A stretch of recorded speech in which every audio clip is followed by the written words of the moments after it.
ఎంఈసీతో పాటు CA foundation చదివే విద్యార్థులకు సుమారుగా 1000 గంటలు బోధిస్తున్న విద్యా సంస్థ. ఇతర విద్యా సంస్థల్లో చదివే విద్యార్థులను అడిగిన తరువాతే మాస్టర్ మైండ్స్ లో చేరండి. సో ఇంతకు ముందు క్లాస్ లో మనం బీ ఫార్మ్స్ అని హెడ్డింగ్ పెట్టి అసలు బీని ఎక్కడ ఉపయోగించాలి అంటే బీ చెప్పి మనం యాక్టివ్గా ఉండంటే బీ యాక్టివ్, ఉండకు అంటే డోంట్ బీ యాక్టివ్ అనే మీనింగ్ చూసాం.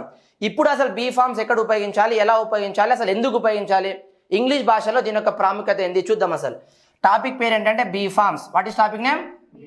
Be forms.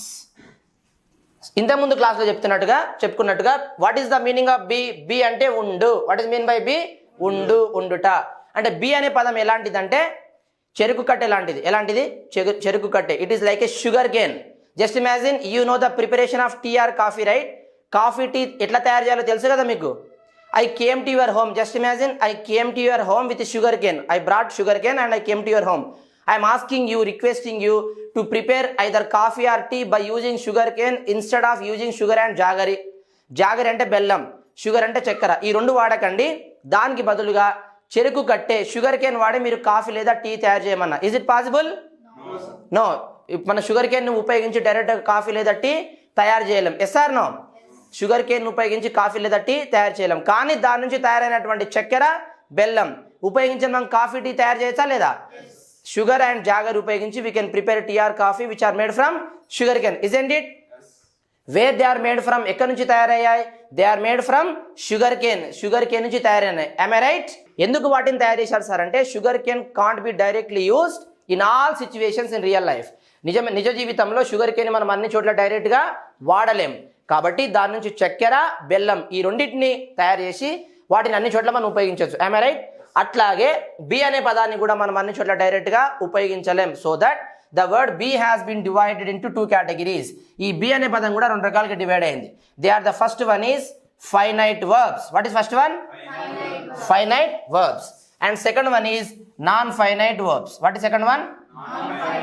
Non finite verbs. Okay, అసలు ఎన్ని ఫైనైట్ వర్బ్స్ ఉన్నాయి బీ ఫార్మ్స్ లో చూద్దాం. There are 5 finite verbs. How many? 5. How many fingers? How many finite verbs? 5. They are nothing but first one is am. What is first one? Second one is. Third one is are. Fourth one is was. Fifth one these 5 are called finite verbs. whereas there are 2 non-finite verbs. How many? 2 non-finite. What are they? Been and being. These 2 are called non-finite verbs. ఇప్పుడు చెప్పాలి అనుకుంటే మొత్తం be forms ఇంగ్లీష్లో ఎన్ని ఉంటాయంటే 8 ఉంటాయి. ఎన్ని ఉంటాయి? Totally there are 8 be forms. They are nothing but be. చెప్పండి ఒకసారి. am, is, are, was, were, been, being. These 8 are called bee forms. These 8 are called am, is, are, was, were. These 5 are called finite verbs. Been and being. These 2 are called non-finite verbs. Non-finite. Now let us discuss the meaning of all of these words. ఈ అన్ని పదాల యొక్క meaning discuss చేద్దాం. What is mean by be? ఉండు. Be అంటే తెలుగులో meaning ఏంటి? ఉండు. అంతేనా? ఈ పదాలన్నీ కూడా దేని నుంచి తయారైనాయి? బీ నుంచే. ఇప్పుడు మీరే మీనింగ్ చెప్పేటట్టుగా చెప్తాను చూడండి. ఇది షుగర్ కేన్ అనుకోండి.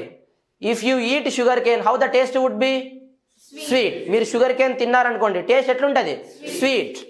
దాని నుంచి తయారైనటువంటిది చక్కెర అనుకోండి. దాని నుంచి తయారైన చక్కెర ఎట్లుంటుంది? స్వీట్గానే ఉంటుంది. దాని నుంచి తయారైనటువంటి బెల్లం ఎలా ఉంటుంది? స్వీట్గానే ఉంటుంది. ఈ రెండు కూడా స్వీట్గానే ఉంటాయి. ఎందుకంటే ఈ రెండు పదార్థాలు దేని నుంచి తయారైనాయి? షుగర్ కేన్ నుంచి. దాని నుంచి ఏ పదార్థం తయారైనా తీయగానే ఉంటుంది. Is it clear? అట్లాగే బి అంటే మీనింగ్ ఏంటి? ఉండు. ఏంటి మీనింగ్? ఉండు. ఈ పదాలన్నీ కూడా దేని నుంచి తయారైనాయి? బి. కాబట్టి వీటి మీనింగ్స్ ఏముంటుంది? ఉండునే. యామ్ అన్నా, ఈజ్ అన్నా, ఆర్ అన్నా, వాజ్ అన్నా, వర్ అన్నా, బి అన్నా, బీన్ అన్నా, బీయింగ్ అన్న మీనింగ్ ఏంటి? ఉండు. ఇంకొక ఎగ్జాంపుల్ చెప్తా. మా నాన్నకి ఇనిషియల్ కే. మేము ముగ్గురం బ్రదర్స్. నాకు ఇనిషియల్ ఏమొస్తుంది? కే. మా ఎల్డర్ బ్రదర్కి ఏమొస్తుంది? కే. యంగర్ బ్రదర్కి ఏమొస్తుంది? కే. రైట్? మా weight, colour, favourite things, likes, dislikes వేరే ఉండొచ్చు కాక but we all belong to same family. Initial same. అట్లాగే బి అంటే మీనింగ్ ఏంటి? ఉండు. ఈ అన్ని పదాలు కూడా ఏ కుటుంబానికి చెందినవి? బి అనే కుటుంబానికి. కాబట్టి ఈ అన్ని పదాల యొక్క మీనింగ్ ఏంటి? ఉండు. ఏంటి మీనింగ్? ఉండు. ఇప్పుడు టాపిక్ లోకి ఎంటర్ అవుతా. Pay attention to understand. Topic name is what? Be forms. What is topic name? ఎప్పుడు ఉపయోగించాలి అంటే evergreen definition I'm going to tell you. You might have listen to this class many times so far. ఇప్పటి వరకు మీరు ఈ class చాలాసార్లు వినుండవచ్చు. కానీ ఇప్పుడు నేను చెప్పబోయేటువంటి definition will help you a lot to speak in English well. ఇంగ్లీష్లో అద్భుతంగా మాట్లాడడానికి ఇప్పుడు నేను చెప్పబోయే డెఫినేషన్స్ మీకు చాలా ఉపయోగపడతాయి. So pay attention. Topic name is what? Be forms. ఎప్పుడు ఉపయోగించాలి అంటే be forms should be use to talk about our positions. To talk about our positions అంటే మన యొక్క స్థితిగతుల గురించి చెప్పడానికి ఉపయోగించాలి. As I told you, to talk about our positions we should use be forms. Mainly there are 3 situations. How many? 3 situations. They are the first one is to talk about who we are. Who we should use B forms in our English sentence. అంటే America పోయినా, నువ్వు ఢిల్లీ పోయినా, కోల్కతా పోయినా, Australia పోయినా, Italy పోయినా, England పోయినా, మనం ఎవరో చెప్పడానికి బీ ఫార్మ్స్ ఉపయోగించి మాట్లాడాలి. మనం ఎవరు అంటే కేవలం మనమని కాదు, మనం ఎవరు, అతడెవరు, ఆమె ఎవరు, సీఎం ఎవరు, పిఎం ఎవరు, ప్రెసిడెంట్ ఎవరు, రైట్, దొంగ ఎవరు, దొరెవరు, స్టూడెంట్స్ ఎవరు, టీచర్ ఎవరు, ఇవన్నీ చెప్పడానికి ఏం ఉపయోగించాలి? Be forms. There is no other topic. ఇంకో టాపిక్ లేదు. Next one is to talk about how we are. How we are అంటే మనం ఎలా ఉన్నామో చెప్పడానికి. మనం అంటే కేవలం మనం కాదు, ఇక్కడ అందరు వస్తారు. ఒక వస్తువు అయినా, ప్లేస్ అయినా, నేనైనా, నువ్వైనా, అతడైనా, ఆమె అయినా, వారైనా, ఎలా ఉంది పలానా వస్తువు లేదా ఒక మనిషి ఎలా ఉన్నాడు చెప్పడానికి ఏం ఉపయోగించాలి? Be forms. ఏం ఉపయోగించాలి? And third thing is to talk about where we are. Where అంటే మనం ఎక్కడున్నామో చెప్పడానికి బీ ఫార్మ్స్ ఉపయోగించి మాట్లాడాలి. మనం ఎవరము, ఎలా ఉన్నాం, ఎక్కడున్నాం చెప్పండి ఒకసారి. మనం ఎవరము, ఎలా ఉన్నాం, ఎక్కడున్నాం, ఈ 3 విషయాలు మాట్లాడడానికి కంపల్సరీ బీ ఫార్మ్స్ ఉపయోగించి మాట్లాడాలి. Let me give the live example to make you understand well. Stand up Pavan. Admission తీసుకున్నాడు.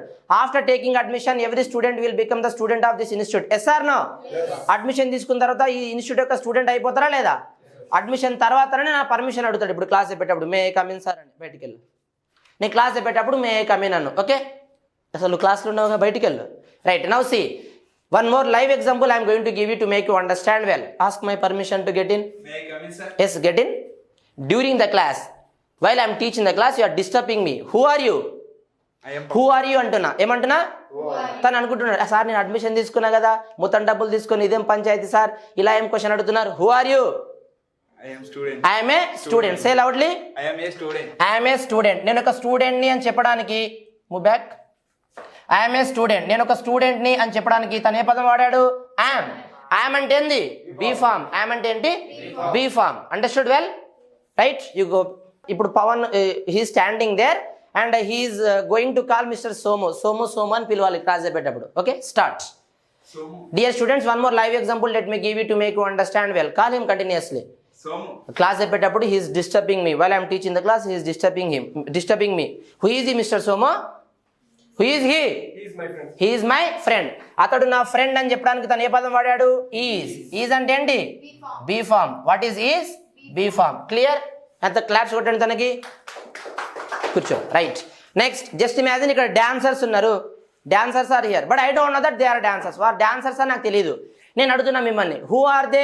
ఏం చెప్తారు ఆన్సర్? They are dancers. వాళ్ళు డాన్సర్స్ అని చెప్పడానికి మీరు ఏ పదం వాడారు? ఆర్. ఏం వాడారు? ఆర్. ఆర్ అంటే ఏంటి? Be form. What is are? Be form. Singer వచ్చింది, హూ ఈజ్ షీ అని అడుగుతున్నా, ఏం చెప్తారు? She is a singer. తను ఒక సింగర్ అని చెప్పడానికి ఏ పదం వాడారు? ఈజ్. ఈజ్ అంటే ఏంటి? Be form. ఆమె ఒకవేళ టీచర్ అయితే ఏం చెప్తారు? She is a teacher. ఆమె లాయర్ అయితే, తను మీ మదర్ అయితే, she is my mother. Okay, అతడు మీ ఫాదర్ అయితే, he is my father. Brother అయితే, అతను డాన్సర్ అయితే, హీ ఈజ్ ఏ డాన్సర్. అలా చెప్పాలి. Got it? Next, what is it అన్న? What is it? It is a marker. ఇది ఒక మార్కర్ అని చెప్పడానికి ఏ పదం వాడాం? ఈజ్. ఈజ్ అంటే ఏంది? Be form. ఈజ్ అంటే ఏంటి? Be form. మనం ఒక ఏరియాలో స్టే చేస్తున్నాం కదా, మన ఇన్స్టిట్యూట్ ఒక ఏరియాలో ఉంది. Yes or no? Which area it is? It is Ameerpet. It is, ఇది అమీర్పేట్ అని చెప్పడానికి ఏ పదం వాడాం? ఈజ్. ఈజ్ అంటే ఏంటి? Be form. ఈజ్ అంటే ఏంది? Be form. Who is the prime minister of India? Narendra Modi is the prime minister of India అని చెప్పడానికి ఏ పదం వాడాం? ఈజ్. ఈజ్ అంటే ఏంది? Be form. Who is the president of India? Droupadi Murmu is the president of India అని చెప్పడానికి ఏం వాడాం? ఈజ్. ఈజ్ అంటే బీ ఫార్మ్. ఈజ్ అంటే ఏంటి? Be form. కాబట్టి ఎక్కడికి వెళ్ళినా సరే మనం ఎవరో చెప్పడానికి ఖచ్చితంగా ఏ టాపిక్ ఉపయోగించి మాట్లాడాలి? Be form. Which is the capital city of Telangana? Hyderabad is the capital city of Telangana అని చెప్పడానికి ఏ పదం వాడాం? ఈజ్. ఈజ్ అంటే బీ ఫార్మ్. కాబట్టి మనం ఎవరో చెప్పడానికి కంపల్సరీ బీ ఫార్మ్స్ ఉపయోగించి మాట్లాడాలి. ఇంకో టాపిక్ లేదు. Second one is how we are. How అంటే మనం ఎలా ఉన్నామో చెప్పడానికి. లైవ్ ఎగ్జాంపుల్ ఇస్తా to make you understand well. Stand up. Now this boy is going to ask my permission to enter the class. May come in అన్న class చెప్పేటప్పుడు. Okay, one more live example let me give you students to make you understand well. Ask my permission. May I come in, sir? Get in. During the class you are disturbing me. Class చెప్పేటప్పుడు disturb చేస్తున్నావు. Who are you?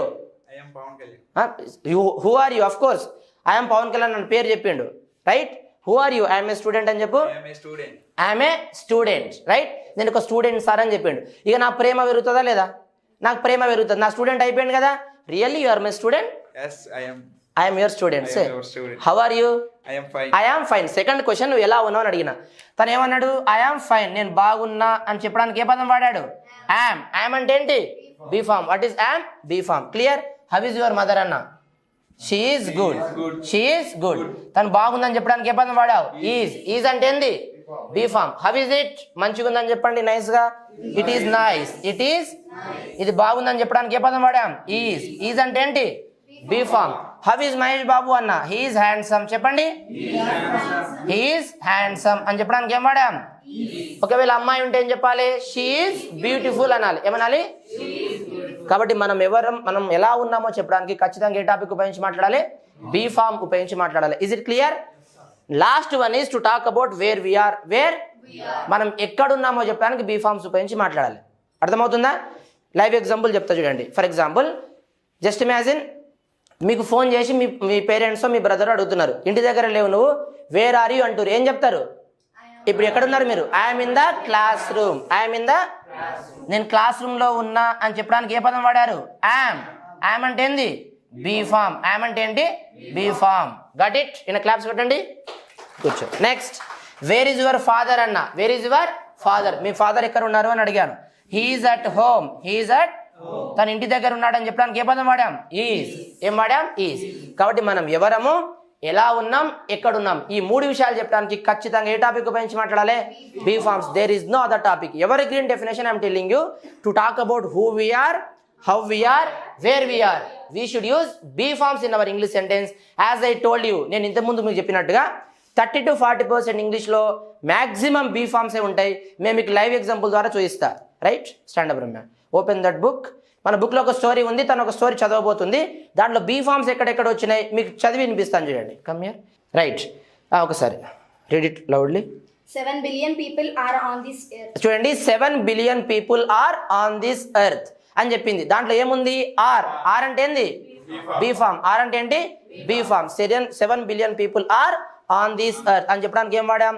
Be form. Are ఉంది. Next, And everybody is different from the rest of others. చూడండి, and everybody is different from the rest of others అని చెప్పడానికి ఏ పదం ఉందాడ? Is. Is అంటే ఏంది? Be form. Next, There is nothing without purpose in this world. Word. చూడండి, there is nothing without purpose in this world అంటే purpose లేకుండా ఈ ప్రపంచం లేదు కూడా లేదు అని చెప్పడానికి ఏముందాడ? ఈజ్. ఇది ఒక పవర్ఫుల్ స్ట్రక్చర్, గుర్తుపెట్టుకోండి. దేర్ ఈజ్ సింగులర్ ఉంటే ఈజ్ అనాలి, ప్లూరల్ ఉంటే దేర్ ఆర్ అనాలి. చెప్పండి, దేర్ ఆర్. ఫర్ ఎగ్జాంపుల్, ఒక టేబుల్ పైన బుక్ ఉందనుకో, ఏం చెప్పాలంటే there is a book on the table. చెప్పండి, బుక్ ఆన్ ద టేబుల్. ఒకటే బుక్ ఉంది కాబట్టి ఈజ్ వాడాం. ఒకవేళ ఒకదానికంటే ఎక్కువ ఉందనుకో ఏమనాలి? There are books on the table. There are books on the table. Is it clear? Right. Next, Humans are the best creatures. Creation. చూడండి, humans are the best creation అని చెప్పడానికి ఏ పదం ఉందాడ? ఆర్. ఆర్ అంటే be form. Next, And each person is exclusive. ఇంకో చూడండి, and each person is exclusive అని చెప్పడానికి ఏం వాడాం? ఈజ్. ఈజ్ అంటే ఇట్లా మీరు ఏ స్టోరీ తీసుకున్నా సరే కంపల్సరీ 30 to 40%, ప్రతి స్టోరీలో ఉంటుందని చెప్పలేను, బట్ 30 to 40% మనం ఏదైనా పుస్తకం చదివినప్పుడు కానీ, మనం ఎవరన్నా లాంగ్వేజ్ విన్నప్పుడు కానీ, మనం మాట్లాడినప్పుడు కానీ 30% నుంచి 40% మనం ఇంగ్లీష్లో వాడేటువంటి పదాలు ఏంటి అంటే బీ ఫార్మ్స్. ఏంటి? కాబట్టి దీనిపైన ఎక్సలెంట్ కమాండ్ రావడం చాలా అవసరం. దేని కొరకు? ఇంగ్లీష్లో అద్భుతంగా మాట్లాడడం కొరకు. రైట్? ముఖ్యంగా 3 సిచ్యువేషన్లో వాడతారు. మనం ఎవరము, ఎలా ఉన్నాం, ఎక్కడున్నాం, ఈ 3 చెప్పడానికి ఏ టాపిక్ ఉపయోగించి మాట్లాడాలి? బీ ఫార్మ్స్ ఉపయోగించి మాట్లాడాలి. ఏ టాపిక్? Be forms. నెక్స్ట్ క్లాస్లో నేను మీకు ఏం టీచ్ చేస్తానంటే ఫైనైట్ వర్బ్స్ గురించి టీచ్ చేస్తాను. అంటే ఫైనైట్ వర్బ్స్ మనం ఎలా ఉపయోగించాలి, వాటిపైన సెంటెన్స్ ఎట్లా ఫామ్ చేయాలి, క్వశ్చన్స్ ఎట్లా అడగాలి, వాటికి ఆన్సర్ ఎలా చెప్పాలి. క్లియర్? చూస్తూనే ఉండండి సుమన్ టీవీ.